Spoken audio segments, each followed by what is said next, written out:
Well, welcome. This is Rocky Romero with Peers on Demand. It's just my pleasure to be able to introduce to you Hasan Saidin of Rubah Associates. Hasan, welcome. Hey, thank you, Rocky. It's good to be here. Glad to have you here. So let's get started. So Hasan, I wonder if you might be able to share a little bit about yourself and Rubah Associates. What would that be? Okay, sure. Well, I'm a CEO coach, helping CEOs, entrepreneurs with the heart and science of producing results. Yeah? So that's how I go by. But if you want to know more, how did this all start? It was really when I was 58 years old and I was about to leave corporate, figuring out what to do next. I surely did not want to retire. And people say retirement will get you bored, your brain will go dead. So I wanted to rewire. So I did the most logical thing I could do because I'd been in leadership positions. And I thought I could also be a trainer, a coach, a facilitator, or even a speaker. So I ventured into the business world of learning and development. So that's where I started. But if you ask me then, why are you doing this, Hasan? Well, people say don't get brain dead. I didn't want to get bored. And let me get by with some bucks, some money earned, because I already had lots of savings by that time. So I went on for the first few months until something happened. My elder brother was in hospital and the doctors were figuring out what was wrong. And after a couple of weeks, they found out that he had lymphoma stage 4. Wow. And they said, let's transfer him to the specialist hospital for lymphoma. So I was visiting him every day. One day while I was resting at home before visiting him again, my sister called and said, Hasan, please come quick. Bashar, the name of my brother, Bashar is getting worse and worse. I was living just 5 minutes away from the hospital, rushed there. And for the first time in my life, I was seeing someone on the bed going down, and that was shocking. And this is my dear brother. His breathing was getting slower and slower. And I saw the monitor and the pulse was getting weaker and weaker until it flatlined. And the doctors couldn't do anything. And the only thing I could do was hug an uncle in the room. And I said, man, this is bad. He's too young. How can he die at 63? There's so much more that he could do. He'd been a giver himself, a servant in the government, a civil servant working for the citizens. What about me? I was 58 then. He died at 63. And that's when the realization came. There is much more that I can do, much more that he could have done. And if I carry on, I could do this for him as well as for me, for all the good things that are not done yet by him, all the good in the world that can be done. So that entirely changed my perspective. That it's no longer to be not brain dead or not get bored. It is no longer about earning some bucks. So I figured out that I need to live beyond my brother's age of 63. So I said, hey, I know this song. This is the Beatles song. Will you still need me? Will you still feed me when I'm 64? Okay, so I needed to go to 64. I made sure I exercise, eat right. I cycle. I have a personal trainer for my workouts. I go and learn my craft more so that I can serve better, do good in this world. And lo and behold, this year, I turned 64. But what I've discovered is the questions in the song have been answered. Will you still need me? Yeah, my family gets my love, my support. Beyond that, my friends, my clients, all the professional people I touch in this last intervening years from 58 to 64 have had value from me. So they need me, the world needs me. So that question is answered. And the second part, will you still feed me? Yeah, not only my family supports me, my professional peers that I work with, we are in a community. I don't work alone, although I am a coach alone in Rubah Associates, but we have a community of support. Clients support me, mastermind members support me, you, Rocky, support me. So there's a lot of support that I get. So people still feed me. So those two questions are answered. So by now, I'm thriving as that CEO coach with a purpose of doing good in the world after realizing that when I lost my brother. So I'm really loving it now. I'm coaching people one-to-one, the leaders, top leaders, CEOs, business owners, entrepreneurs. I'm coaching senior leadership teams, either in a group setting or maybe a team setting of team goals and team alignment and team going forward for the company. Well, thank you, Hasan. That's a touching story. So I'm curious, with all the years of experience that you've had, what is a story of somebody that's received tremendous value by working with you? Cool. You know, the value, like I said, there are two parts of it. I deal with the heart and science of producing results. What I've discovered over the years that I've been doing coaching and helping people is the science, like the methods, the techniques, the strategies, are the easy. Okay, it's not that easy. Okay, you got to go to training, you got to learn books, you got to get consultants. But relatively, the harder part is the inside out part and the heart.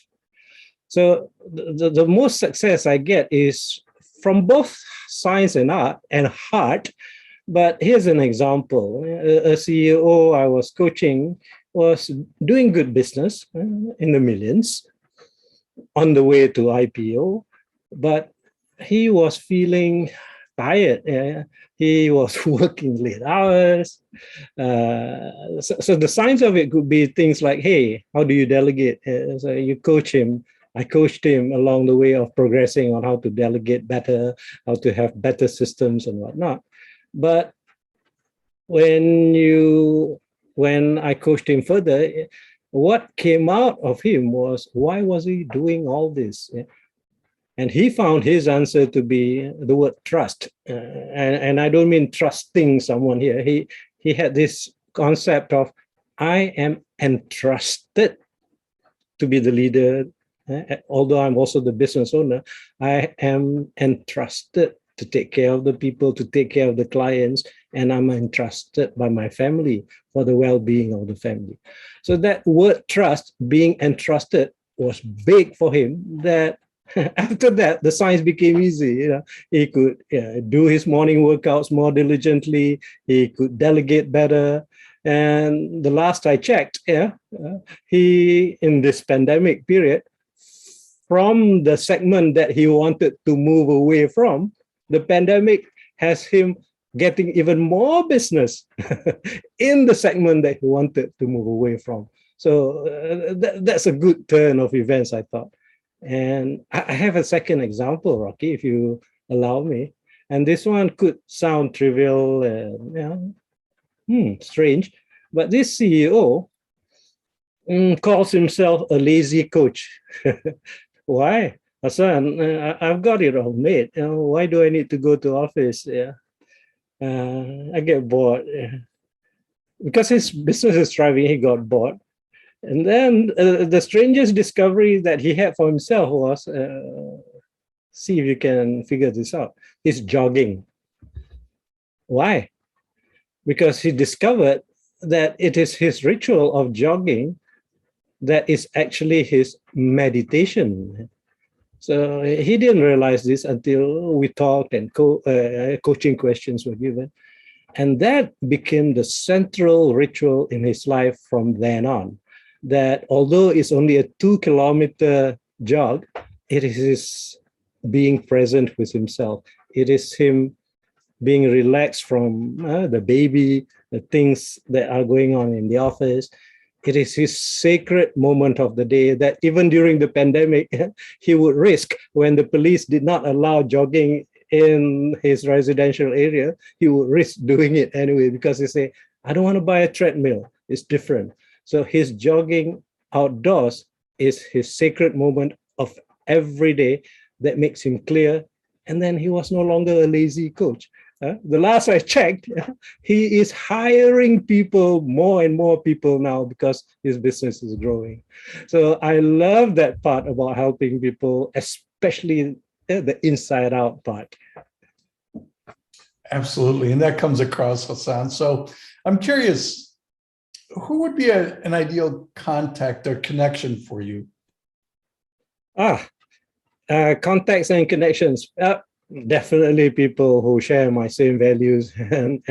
And what I mean is, in the end, I'm a human being. I could have spent 30 over years in corporate. I could be coaching top leaders, but leaders or no leaders, we are human beings and we look at life holistically, not just the business side. So I'm looking for leaders, CEOs, business owners who want to look at life and business in a holistic sense, in that that is the human part of it.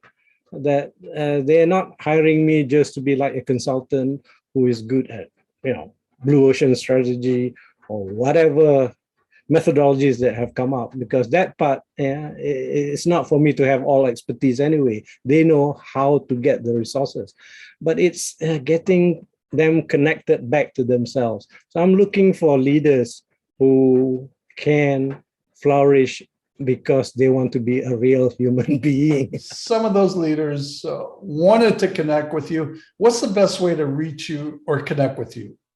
Okay, my name is simple to spell in the email address, Hasan, Hasan, at Rubah. Yeah? Rubah is the name of the company. Rubah has a special meaning, and let me tell you about it. But let me say the other point to contact me or find out more about me is my website, and it's rubah.my. So MY happens to be the domain acronym or short form for Malaysia, but there's also a significance of rubah.my, which means my, which can also be said as my, because rubah means transform actually in my language. So it's like my transformation, my transforming. So that's why I chose that scheme of a domain name. So Rubah means transform. And if you see the logo, it also has an animal there. Did you guess what that animal is? I believe that's a lion. Almost. You got to zoom in. It's a fox. Just like many words, it may have more than one meaning. Rubah means transform or change. It also means fox. So that's why the animal is there. And a fox is very wily and smart. So that's the other reason why I chose Rubah Associates as my company name. So go to my website and get to me to my email address. Excellent. So I'm curious then, Hasan, I wonder if you might share a little bit about what your experience has been with Peers on Demand. Peers on Demand, when, in my place, we call it demand. When I get to Peers on Demand on your platforms, I get to connect with more people, that's for one. But it's especially when I showcase that things become clearer, not only in me preparing for the showcase, but the kind of interactions that I get in a showcase session really opens other ideas and things that I should think of. And I, since that showcase, have really refined some of the things that I am thinking about the business, as well as steps that I'm taking to further thrive the business.